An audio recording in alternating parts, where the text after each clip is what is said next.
Hello, my friends. Hello, and welcome once again to Stately Vaughan Manor, where Roger and I have returned.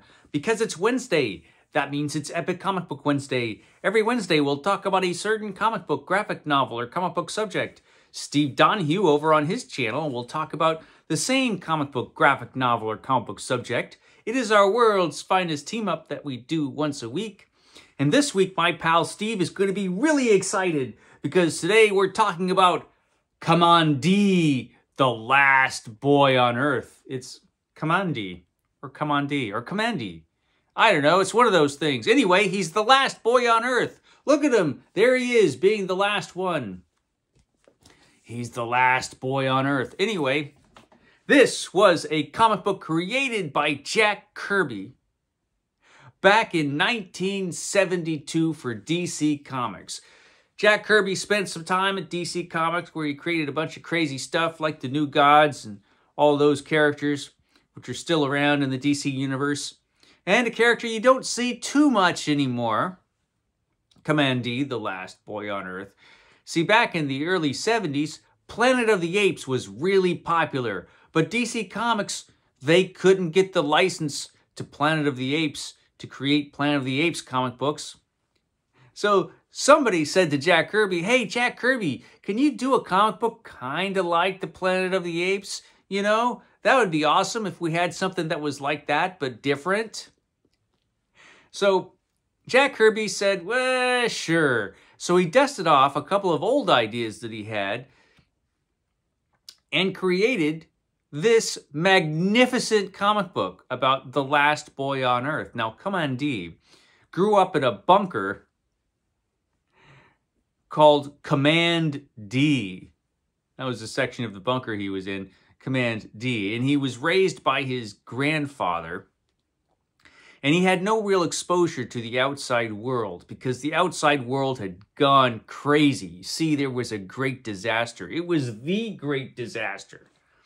And now they all lived in Earth AD after the disaster. And things just went nuts in the outside world. There were a bunch of mutations. You see, instead of just having talking apes ruling the humans, we had all kinds of animals that mutated into like these humanoid animal creatures. I mean, there were talking lions and rats and wolves and all kinds of stuff going on. And it was really something. And so poor Kamandi, his grandfather is killed by these wolf invaders, these wolf people, they're wolf people, who break into the bunker and kill his grandfather. So now he has to go out and venture forth on his own.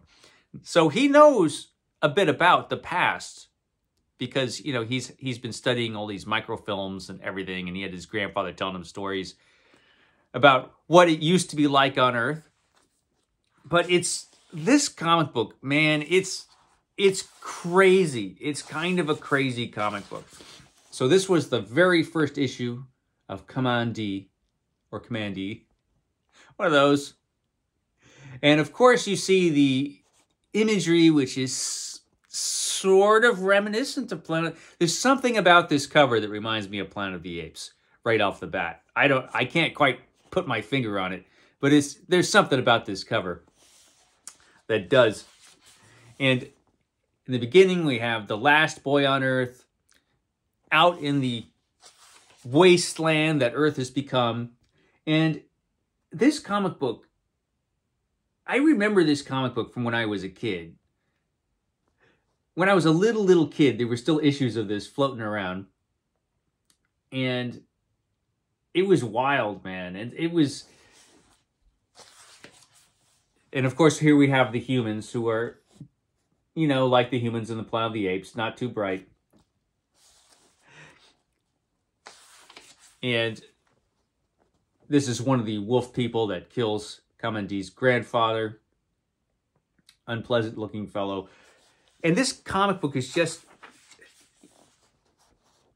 I mean, usually Jack Kirby's, he wrote this as well as drawing the comic.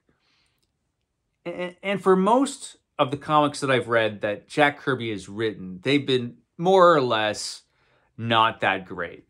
But somehow this works. And I think it works because it's just so nuts. It doesn't take place in the regular, DC continuity. Sometimes it seems to be the actual future of the DC universe, but, the DC universe is so screwed up by now, who knows? So it does take place in the future of a version of the DC universe, but it really doesn't have much to do with it at all. So it's its own kind of universe of, animal warlords and lion people armies and just crazy stuff. And Jack Kirby let his imagination just run wild with this. And so part of the fun of this comic book is just seeing what crazy thing Jack Kirby comes up with next. And he's always coming up with crazy stuff. I mean, here we do have some apes. Kamandi does run into ape people. He runs into all kinds of creatures. He runs into all kinds of creatures. I love the artwork in this.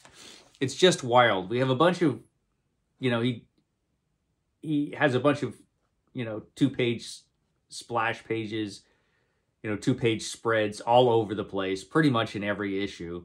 He'll have some giant 2-page epic spread. Now, he does run into some other people. Let's see if I could find... Yeah, he runs into, like, these guys. That's Ben Boxer and his pals, which were humanoids, which were humans who are mutants, who were transformed to be the sorts of people that could actually survive in this crazy-ass world of the far future. Very much Jack Kirby creations. Then we have Dr. Canis, who becomes who's like a dog guy. Let's see if I could find Dr. Canis. I don't know. Here we have Jack Kirby.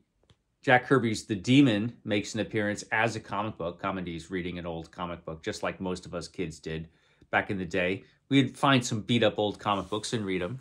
They're doing the same thing in the far future. Everybody else is working. Kamandi's reading comic books. That's about the way it goes.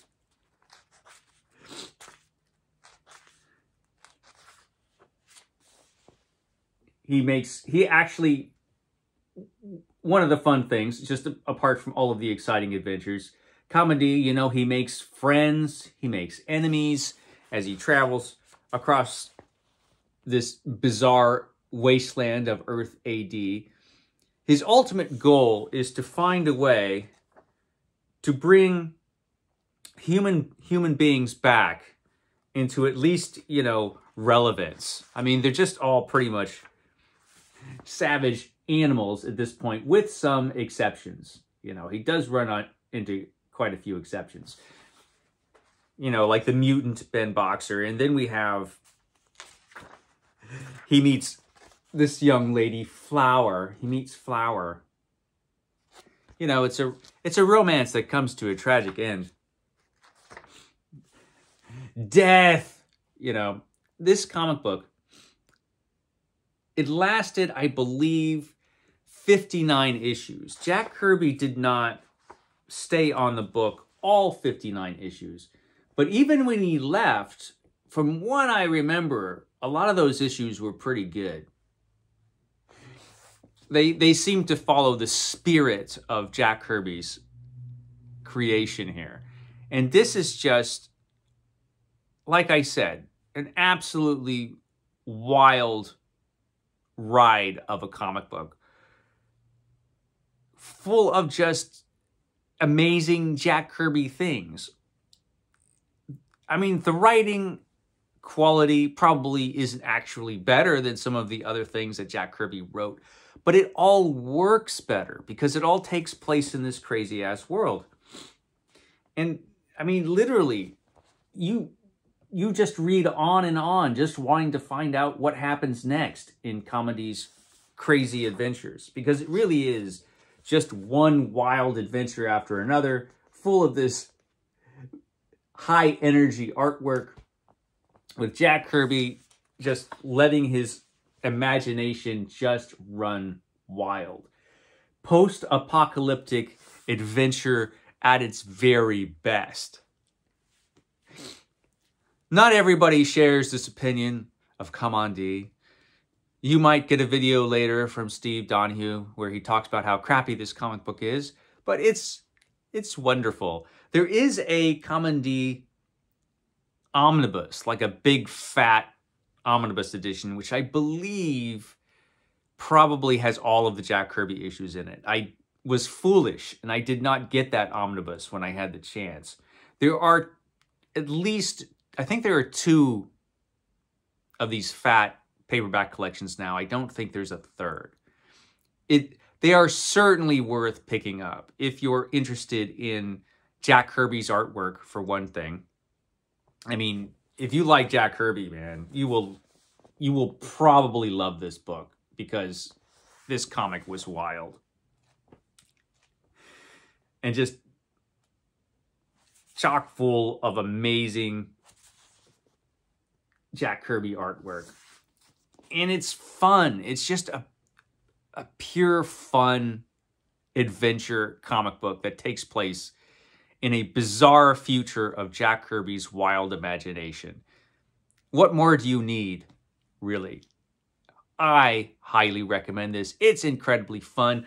I'm going to take off because I have to go to work. Sorry for the short video. I will catch you next time.